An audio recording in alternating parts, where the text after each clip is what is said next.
Welcome to a new week with the electric trucker. This week I'm transporting containers for the wind power industry and massive pump gearboxes for several pumping stations.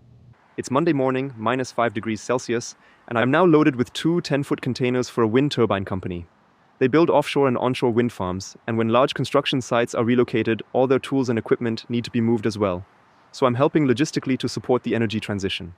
In terms of energy consumption, it's a bit of a disaster.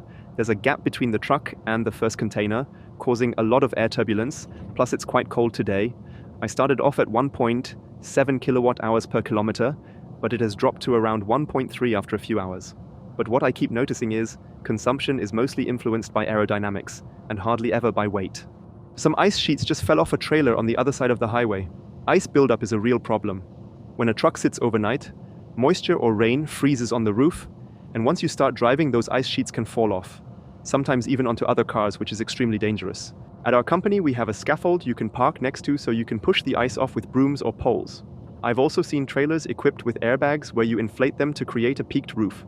That way, the ice either slides off or water doesn't even accumulate overnight. Those are really smart solutions because this is genuinely a serious safety hazard. I'm here at an ENBW charging park. Even though most of it has a roof, they cleverly place some chargers off to the side, perfect for vans and e-trucks. So if any CPOs are watching, please always build hybrid setups like this. A smaller roof costs less, and you'll make more money from e-trucks that can drive in and charge here. Win-win. I want to talk about a topic that's probably been on your mind, but maybe you didn't dare to ask. How are containers actually secured on a trailer? Containers are secured using twist locks.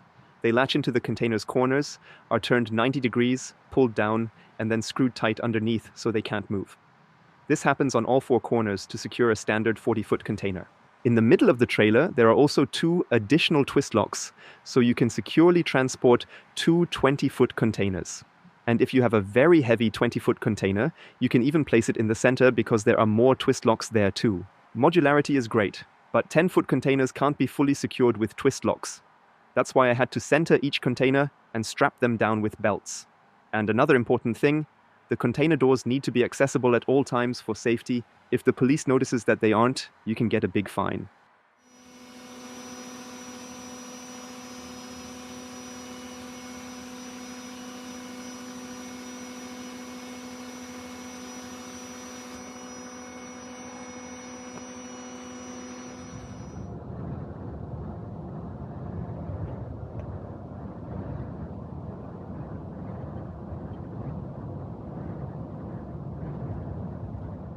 I'm at my next loading site and it's exactly 12:15, which highlights one of the few downsides of electric trucks.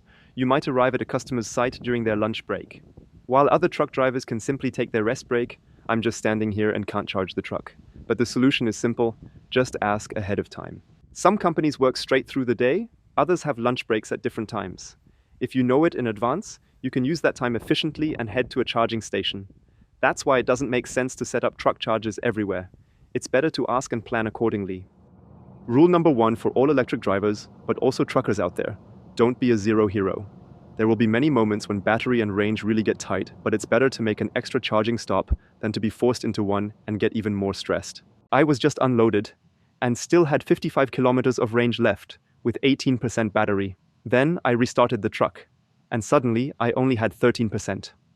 The battery management system had reanalyzed the cell values and recalculated the state of charge. Sometimes it can shift by a few percent, which normally isn't a big deal. But if you're at 18% and then can't make it to your destination anymore, you're forced to find a charger. 0 kilometers of range left at 7% battery. Apparently, the range estimate always refers to the point where the truck starts reducing power, around 6 or 7%. I would have made it back to the depot, but this time I played it safe and now know what to do next time. Knowing your truck means everything. Because I was so stressed, I treated myself to a hot oat chocolate. I had my reusable cup with me, and at Aral gas stations, you always get a 30-cent discount when bringing your own reusable cup. All the employees know about it, and it's pretty cool. But at McDonald's, the lady said she wasn't allowed to pour it into my cup. I've heard that before, but most places still do it because it just makes more sense. Less trash and less work. So I said, please pour it into a mug so I can pour it to my cup, and only the mug needs to be washed. But the lady still gave me a plastic cup and said it's supposedly more sustainable because it can be recycled and that washing dishes would be worse. At that point, I really didn't feel like arguing anymore. I just told her, if you had poured it into my reusable cup, that would have been the most sustainable option. My day started very early today, and I've just loaded a huge pump gearbox. It's for a pumping station where I'll be unloading later today, plus there are some additional parts to go with it. The gearbox is about 4 meters tall, and the Elbe tunnel I usually pass through has very strict height checks, so instead I'll be taking the ferry. I'm now on the ferry from Wischhafen to Glückstadt, and my unloading point is just around the corner. I've received a lot of comments saying that charging on the ferry is the worst in terms of CO2 emissions. Of course, you can debate whether this electricity is a byproduct that's just available, but if you don't need it, you should probably avoid using it. The ferry here is really popular. I'm glad I don't have to go back this way because there's always a huge traffic jam on this side. Earlier, I only had to wait for 10 minutes, but here it would take forever.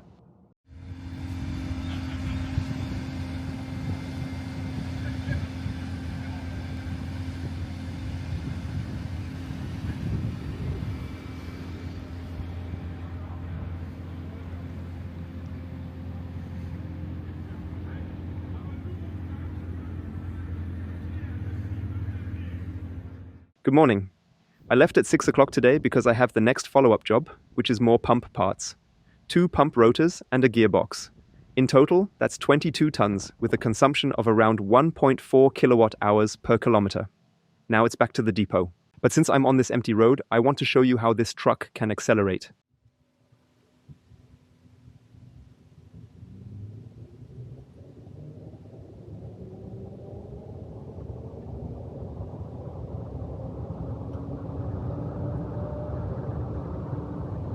You can have your opinions on electric mobility, but if this doesn't impress you, I don't know what will.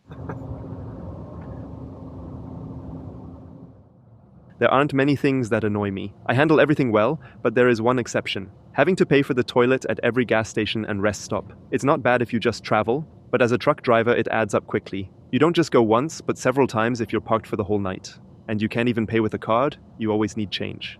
Then I thought about it, and realized it's kind of pointless to get upset because I can't change it. It's just the way it is in Germany. If I let it affect my mood, I'm the one who loses. Since then, I've embraced it and always have my 50-cent and €1 coins ready. I'm also super friendly to the people cleaning the toilets. If you can't change something, you should change your reaction to it. And paying for toilets is just part of the trucker life. And the free toilets on the highways are usually the dirtiest, because nobody spends money to maintain them. In the end, someone has to pay for it, and I'd rather pay for a clean toilet where I feel comfortable. Today I was not driving a truck but got to sail on an electric ship. I had the chance to take a behind-the-scenes look with the captain, exploring the cargo hold where the batteries are located, the engines, and how it gets charged. It was the first vehicle I've been on that is charged via MCS. A video will be coming soon, so make sure to subscribe to the channel and become a member. I think this was one of the highlights so far on this channel, and it had nothing to do with electric trucks. And today, I also lowered my Ioniq by 35 millimeters. It looks great and reduces the frontal area, making it more aerodynamic. There are fewer air turbulences underneath because less air flows through, which definitely improves consumption. I did this because I'm taking part in the 24-hour e-race at the Hockenheim Ring. The goal for every team is to complete the most laps in 24 hours. It's not about speed, but about efficient driving, since charging is limited to 19 kilowatts. And since the Ioniq is super efficient, it's the perfect car for such a contest. I already participated before with another Ioniq and we passed most EVs except the cars with the biggest batteries. But if the race would have been longer than 24 hours, we would have even passed them. I'll take you with me on the racetrack next week, so I'll see you then. Ciao.